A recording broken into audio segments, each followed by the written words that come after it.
Regarder un paysage, c'est pénétrer dans un pays, c'est découvrir très rapidement ses produits, son architecture et ses gens. Pour bien des Français, on est ce qu'on mange, mais on pourrait aussi dire qu'on est le lieu où on vit. Plus mon espace est beau, plus logiquement, les gens qui sont dedans se sentent bien et c'est le reflet de ce qu'ils sont, quoi. Le paysage est divers, plus il peut s'adapter à des crises. La réponse à ces questions s'est imposée d'elle-même à bien des endroits en France. Allons voir la vallée de la Bruche en Alsace. Si cette vallée est une région aujourd'hui bien forestière, ça n'a pas toujours été le cas. Derrière moi, on retrouve une trace du passé industriel textile, en fait. C'est une usine textile telle qu'il en existait dans tous les villages de la vallée de la Bruche. En gros, il y avait 52 sites industriels textiles sur les 25 communes du territoire. Les gens travaillaient à l'usine et détenaient aussi des terres qu'ils cultivaient. C'était leur mode de vie. On les appelait les ouvriers paysans. C'était une terre nourricière, puisque chacun travaillait dans l'industrie textile, mais se nourrissait des fonds de vallée pour de l'herbe pour les vaches, les coteaux pour faire des céréales, des champs de pommes de terre, et les secteurs d'altitude pour nourrir les animaux en pâture en été. C'était une vraie économie locale qui a bien fonctionné jusqu'en 1950, après-guerre. Et tout ça a périclité. De fait, les ouvriers, ils ont quitté le territoire et ils ont abandonné leur terre, quoi.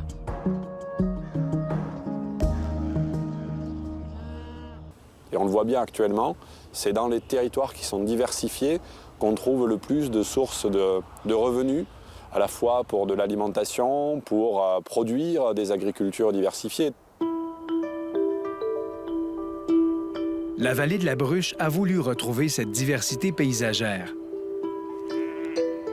La région a été l'une des premières en France à agir contre cette déprise agricole et à mettre en place une politique paysagère dans le but de rouvrir les paysages, c'est-à-dire de remettre certains territoires en prairies. Hubert, tu veux continuer d'ouvrir ou bien comment tu vois ça? On a ainsi impliqué divers acteurs locaux, mis du financement sur la table et engagé des agriculteurs à prendre part au projet. Et on a ciblé les endroits à ouvrir. Ici, on a mené l'opération de réouvrir ce fond de vallée-là qui amène au village. L'objectif est de redonner des espaces ouverts. Un agriculteur comme Michael Rochelle profite ainsi de certaines portions de terrain pour ses troupeaux. Il contribue aussi à entretenir le paysage pour le bien-être de tous. Ça permet de créer déjà, pour les gens qui habitent au village, un milieu de vie qui est agréable. C'est quand même plus agréable de vivre dans un endroit où le soleil passe plus facilement, où c'est des prairies verdoyantes, que de vivre aux abords de la forêt, où ça reste humide et où le soleil ne passe pas, quoi. Ça crée du lien social, hein. Certains affichent dans les villages en disant « Depuis qu'on a réouvert nos fonds de vallée entre deux communes, on se parle parce qu'on se voit, quoi, tout simplement. » Aujourd'hui, le paysage de la vallée de la Bruche est un peu plus ouvert qu'avant, avec plus de prairies. Le nombre d'agriculteurs a doublé en 30 ans. C'est donc dire que pour réussir un tel projet, il faut y mettre le temps. Ce travail-là, il s'est fait sur un pas de temps quasiment de 25 ans, 30 ans. Et il a été possible parce qu'il y a un engagement politique long. Regarde quand même le point de vue qu'on a, regarde. On n'a pas regardé la carte postale de 1970 et on a dit on veut ça. C'était plus possible puisque c'était un mode de vie bien particulier. Par contre, ce paysage d'aujourd'hui, il correspond à une agriculture d'aujourd'hui, à des attentes d'aujourd'hui par rapport à la société.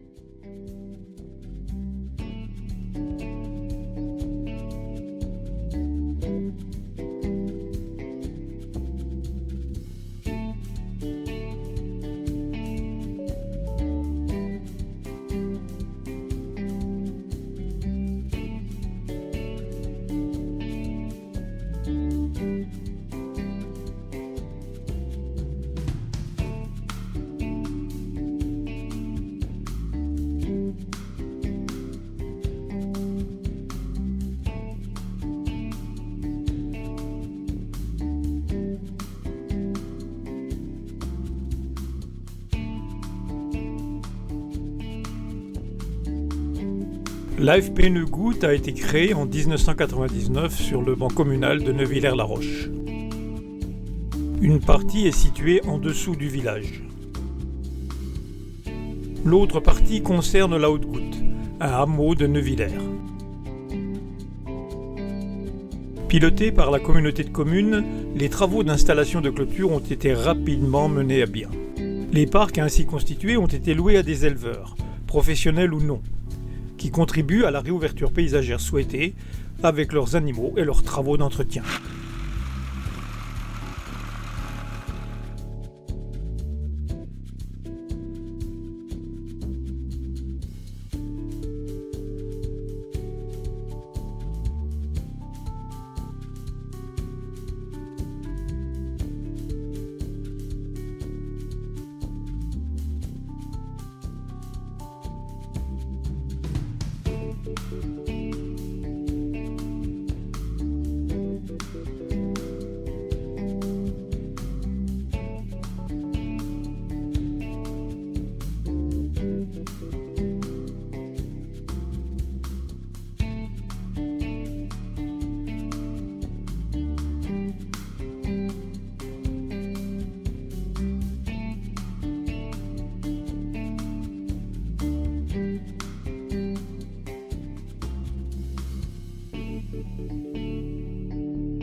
Retrouvons des prairies avec des bêtes, mais surtout des gens qui soignent ces bêtes, parce qu'il n'y a pas de bêtes miracles pour entretenir les prairies. Donc il faut des gens qui savent faire ça et qui le font pour gagner leur vie, parce que c'est leur passion, leur métier, et qui le font avec beaucoup de justesse, mais aussi de générosité, je crois. Il y a quelque chose de sincère et de vrai dans ces espaces ouverts que les gens ont du bonheur à retrouver. Et ils le déclinent ensuite. On a la mode des produits locaux et des choses comme ça. Mais les gens pensent à tout ça, je crois. Ou ne pensent pas, ils ressentent tout simplement ce bonheur d'avoir des choses simples, naturelles. Le bonheur est dans le pré, mais c'est ressenti. Les gens ont du bonheur à retrouver ces espaces ouverts. Quand on découvre un paysage, un panorama, on a un sentiment de liberté, et le vert de la prairie apporte une espèce de douceur en même temps. Le grand public, qu'il soit à la ville ou à la campagne, a du plaisir à retrouver cette connexion avec les choses de la nature, cette connivence avec les choses de la nature.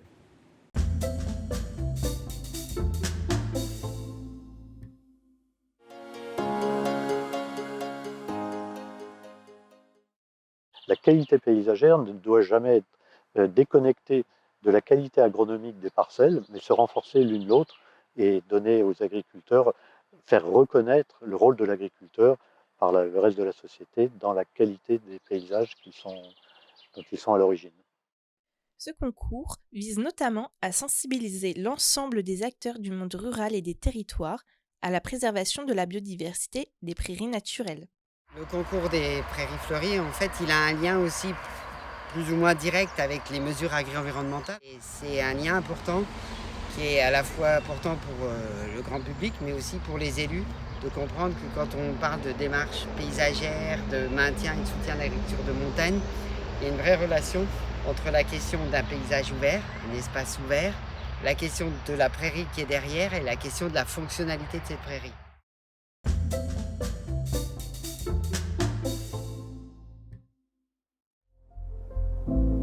Donc le paysage a une valeur quelque part de reconstruction du bien social, du bien commun. C'est une manière de refaire un peu de démocratie.